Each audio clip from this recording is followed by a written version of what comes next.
শাশুড়ি মায়েদের যতই বদনাম করি না কেন, বিপদে পড়লে বুঝতে পারি আসলে শাশুড়ি মায়েরা কত যে উপকার করেন আমাদের বউদেরকে, কত কাজে হেল্প করেন। যখন আসলে আমরা বিপদে পড়ি তখন বুঝতে পারি, কিন্তু এমনিতে বুঝতে পারি না আমরা।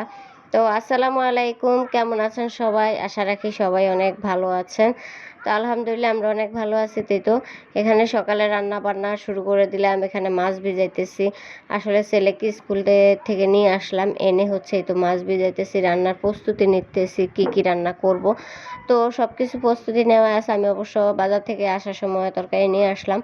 তো এখানে হচ্ছে রুই মাছের মাথা আর রুই মাছ ভিজাই নিলাম, আর এখানে যে লাউ কেটে নিলাম আর ধুন্দুল কেটে নিলাম।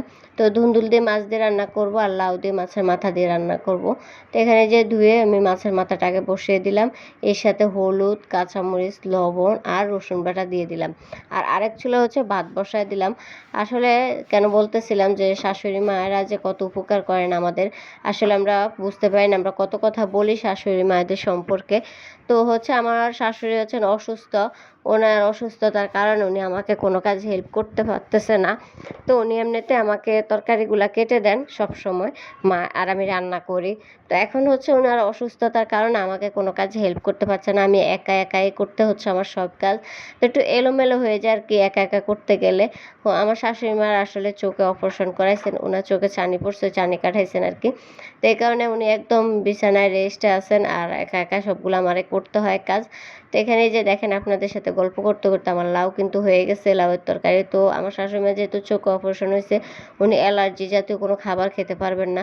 তো এই জন্য লাউ রান্না করতেছি, আর ধুন্দুলও সম্ভবত অ্যালার্জি নাই আমার জানা মতে।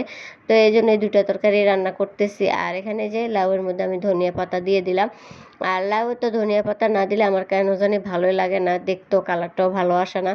তো লাউ কিন্তু হয়ে গেছে, আমি তুলে নিলাম। আর এখানে যে ধুন্দুলের তরকারিটা বসাইতেছি। তো এখানে কাঁচামরিচ, পেঁয়াজ একটু তেলের মধ্যে ভালো করে নেড়ে আমি মশলা দিয়ে দিলাম সব। সব মশলা বলতে এখানে একটু রসুন বাটা, একটু জিরা বাটা, হলুদ মরিচ গুঁড়ো আর লবণ দিয়ে দিলাম। যেহেতু ধুন্দুল জাল বেশি দেওয়া লাগে না, তো মরিচ গুঁড়ো দেই নেই, আমি শুধু কাঁচা মরিচে দিছি। আর মশলাটা ভালো করে কষিয়ে যে দেখেন ধুন্দুল দিয়ে দিলাম। আর ধুন্দুলে কিন্তু আলাদা কোনো ঝোল দেওয়া লাগে না, ধুন্দুল লাউ এগুলো থেকে এমনি ঝোল বের হয়ে যায়। তো দেখেন ভিডিও করতে গেলে রান্না কেন জানি একটু এলোমেলো হয়ে যায়। আর এই যে দেখেন, আমি কিন্তু একটু ঝোলও দেই নাই, অনেকগুলো ঝোল এমনিতেই বের হয়ে গেছে ধুন্দুল থেকে। তো এখানে এই যে মাছ দিয়ে দিলাম, মাছ দিয়ে আমি চুলার উপর রেখে দিব আরও কিছুক্ষণ ঝোল টানা পর্যন্ত। এত ঝোল তো খেলে ভালো লাগে না, আসলে তরকারি পানসা লাগে বেশি ঝোল থাকলে। তো ওই ঝোলগুলো একটু টানলে আমি ধনিয়া পাতা দিয়ে দিব তরকারিতে। এই যে দেখেন, ধনিয়া পাতা দিয়ে দিলাম, আমার কিন্তু ধুন্দুলের তরকারিও হয়ে গেছে। তো রান্না বান্না কিন্তু আজকের মতো শেষ। তারপরে বললাম যে শাশুড়ি মা একটু অসুস্থ, ওনার জন্য তাড়াহুড়া করে রান্না করতে হয়। মা একটু তাড়াতাড়ি খায়, ওষুধ আছে ওনার, এই কারণে। তো ভিডিওটা কেমন লাগলো অবশ্যই কমেন্ট করে জানাবেন। সবাই ভালো থাকবেন, সুস্থ থাকবেন, আমাদের জন্য দোয়া করবেন। আল্লাহ হাফেজ।